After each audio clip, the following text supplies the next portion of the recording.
Welcome everyone.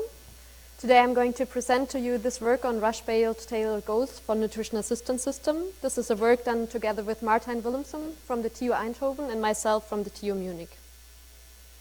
So the question we are asking ourselves in this paper is, how can we improve a nutrition assistance system by including tailored goals to make it easier for the user to do the transition? As I can imagine, a lot of you might know this curve. Because if you ever tried any dieting, usually you relapse pretty quickly because you set very high standards and your goals are just too difficult to keep up over a long time. So the question we were asking ourselves for this problem is actually, how can we find out which kind of food we can recommend to you that you would be able to stick to over a very long time and have an habitual transition? But how can we determine which food this is? So our hypothesis was that we can build an ordered item response model that will actually tell us the difficulty of different food items, so we can look at your ability and at the difficulty of the food item and then kind of compare them and tell you, you should eat this because this is in your reachable area. What we tried first is we looked at different food consumption patterns. So there's national food consumption surveys that tell us what people are usually eating. And you can see that some foods are consumed much more frequently than others. For example, you might have an easy sandwich on the go or a fast lunch. Sometimes you might eat pasta. This is also a favorite of many people. But eating salad is a bit more work. You have to prepare it and you have to really consider you should eat this now because it's healthy. So we have this kind of scale between how often some food items are consumed, and we can assume that it somehow represents the difficulty. Now the problem with that is we have tens of thousands of different food items and we cannot really compare all of them on a scale. So what we did instead is we looked at those food consumption patterns from the National Food Consumption Database and we actually measured which type of nutrients are consumed in an optimal way for which user. So there are some kind of nutrients, like alcohol in this example, that are on an optimal level in a lot of users' nutrition. And there are other kinds of nutrients like vitamin C that some users achieve quite easily and some other users don't achieve them at all. And there are others like saturated fatty acids that are really hard to get, and there's just a minority of people that's really getting the correct intake of these fats. So measuring all of this, we computed a Rasch scale that actually tells us which nutrients are how difficult to achieve, and we can order them and we can use them in our system to personalize our recommendations. So how do we use the scale in our system? Imagine we have different users that come to us that want to use our application. So we first let them do a survey. It's called a food frequency questionnaire, and it asks them 150 food items and how much they usually eat them over the last 6 months. And then we check how many of the nutrients they get right, how many of them they get more or less right, and on which difficulty on our Rasch scale those nutrients are. So the user at the bottom is really good at this. He's getting a lot of green check marks, but the last one he's still struggling with. The user at the top, well, she has difficulties with everything, so she's on an ability level 1. Now in our tailored system, we would focus the nutrient that is in reachable area, but has the lowest difficulty. So in this case, this would mean the diagonal values. Now, of course, we have to compare this to something. Because just showing that it's effectively, well, it might just be effective anyways if we focus on difficult nutrients. So what we did as a second system, which was actually recommended to us by nutrition scientists, is we focus on the least optimal nutrient, which has the highest effect on your health, because if you fix your worst problem, then you actually get a bigger increase in health than if you fix the smaller problems. So how does this affect our system? Here you see the two system variants. On the right side, you see the original system, and what springs to the eye is that all of those nutrients that we are showing to the user are red. This is because those are the most critical nutrients, and they are all in an area where we say, okay, this is really bad, you should improve this. And on the left side, over here, you see the Rasch-based system, and you see there's actually some green and yellow in it, and we also tell the user on the top sentence that he is currently on a certain level of ability, and that if he achieves those 6 nutrients, he will get to the next level. So it's kind of a mini gamification. Now, we did a study where we gave this system to users to use over 12 days. And we didn't give them many restrictions, so they were able to use the system however they wanted, and half of them was distributed to the original system and the other half to the tailored system. We measured their interactions, we measured the perception of the system, and also, of course, whether they changed their nutrition or not, which is the main goal of the system. Our study started out with a screening process, which is very important in this area of research because we had to include any participants that had illnesses related to diet, or that had to follow a strict diet from their doctor, or that had some other kind of technical impediments that didn't have them use the application. Then we did the food frequency questionnaire, as I showed in the beginning, and we measured their ability level by these 150 nutrients. Afterwards, they received the application with some instruction manual showing them all of the features that we are offering, and then they were free to go. They had a 12-day period, and they could do whatever they want with the application, but one incentive was given: when they interacted more with the system, they would get a bit more money. And in the end, after the 12 days, they get a survey where we asked them how they perceived the system and especially the recommendations we were giving to them. So what are the kind of measures we are taking? First of all, we look at the interactions. So we track within the application for every screen and every user when he has clicked anything. So we have an actual distribution over how many times the feature was used and at which point in the 12 days. Second, of course, we look at the nutritional behavior. Our application actually enables the users to track their diet within the system. So they could enter what they've been eating today, and then they would get feedback on this diet. And for that, we have, of course, the nutrients that we are focusing, as I showed you in the previous slide, either the 6 critical ones or the 6 tailored ones. And we also know whether they had optimal intake on those nutrients or not. Finally, in the survey at the end, we asked them different concepts that are usually used to evaluate recommender systems, like the perceived diversity, the perceived personalization, and the system effectiveness. And finally, we also asked them some user personalities, like the self-control. So who are our users? We took users from 2 different panels. One of them was a university panel, one a commercial panel. And in the beginning, we had about 300 participants. We lost about 100 of them due to the screening process because they had either some critical illnesses, were taking medicine, or they didn't have the appropriate systems available. And then we measured which one of them did this final survey because we only considered data sets where we really had the complete set of data we were measuring. We lost about half of them, which sounds large for a moment, but since we are actually letting them use the system for 12 days, and it is a mobile application that is compared to things like MyFitnessPal, this kind of dropout is actually not surprising. Then we did different analysis. We looked at the interaction, we looked at the behavioral data, we did a multi-level regression on that, and for the survey in the end, we did a SEM modeling. So what are our results? First of all, let's look at the interactions. So this is actually the most popular thing that people were doing. And I say popular with quotation marks because they spend more than 70% of their time tracking their diet. This is on the one hand good because it means they were using the system, but on the other hand, this also shows the difficulty of tracking your dietary intake. It's very time consuming, and it's one of the reasons for the high dropout rate.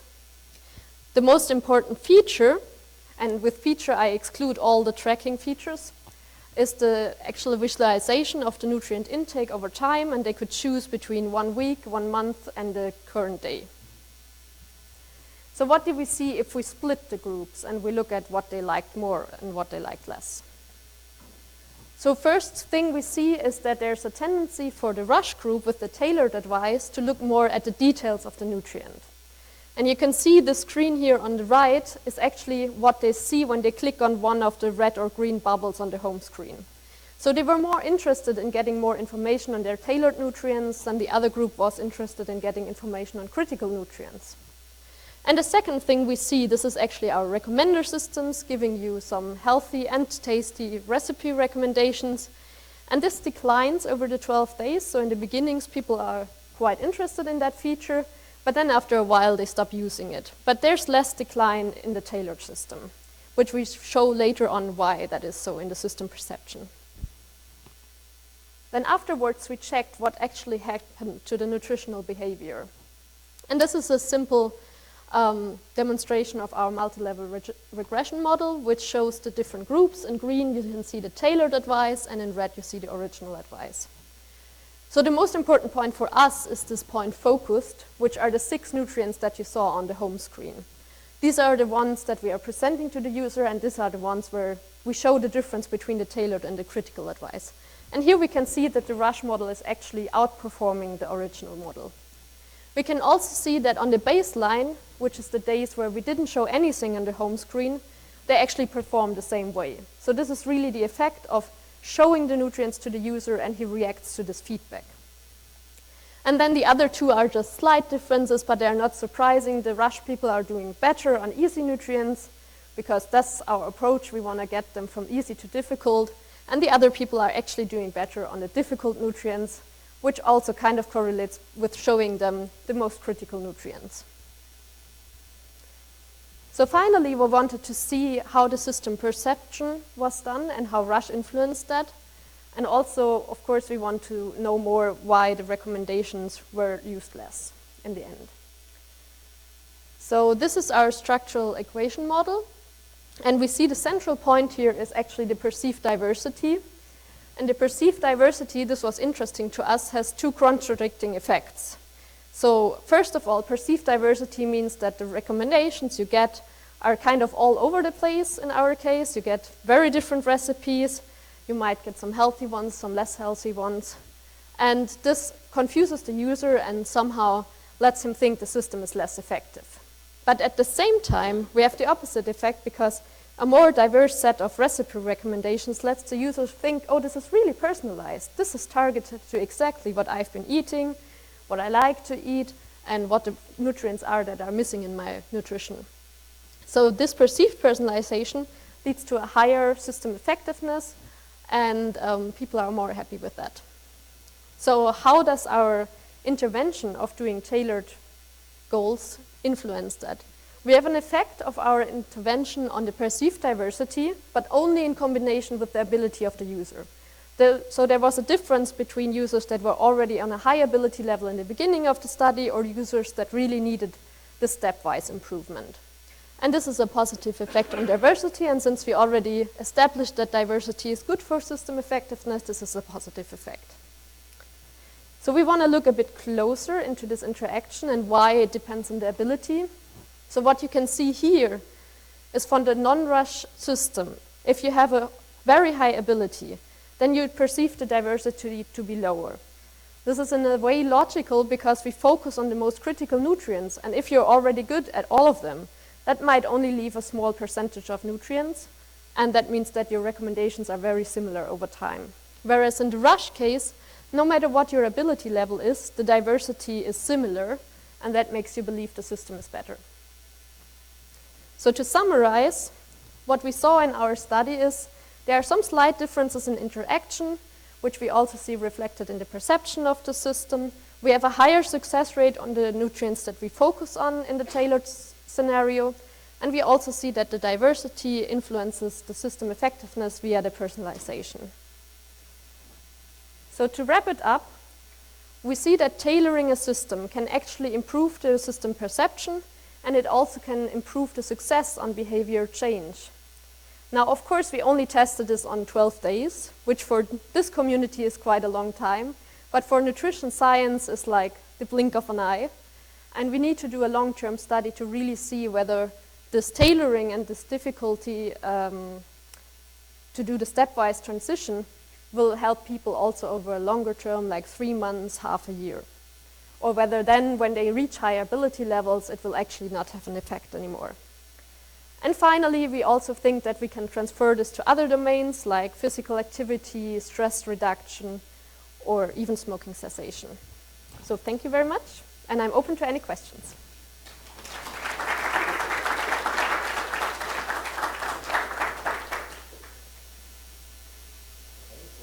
We finished a minute or so early, so we have lots of time for questions. I can start. Just a tiny comment.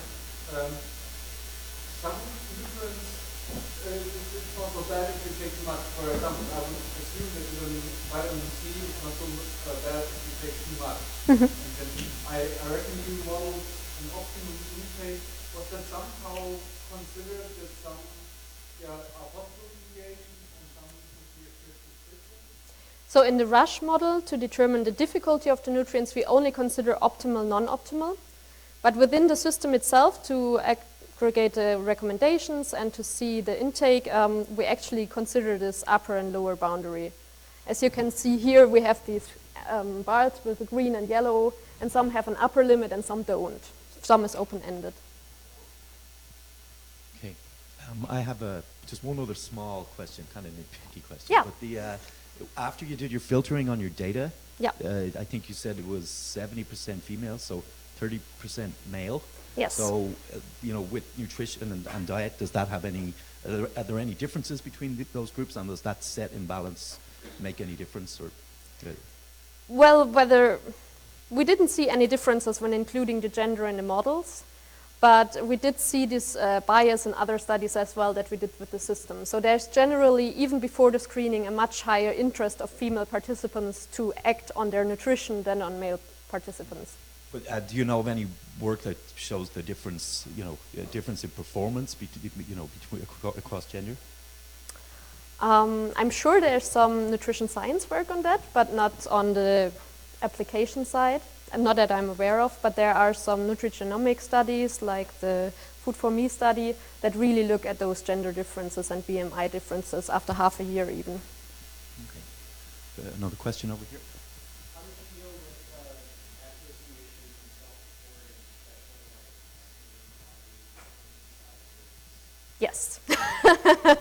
There's a huge inaccuracy. So actually, well, here we only show the effect of the Rasch, but if we look at the model, the complete model, we see an effect on the calories that were tracked on the success. So if you track more calories, you actually get a higher success rate, not because you're doing better intake, but because you're estimating much more accurately what you were actually eating and not leaving out your lunch, for example. Does that answer the question? Yes. Okay. We still have time for one more question. Okay then, let's thank the speaker again.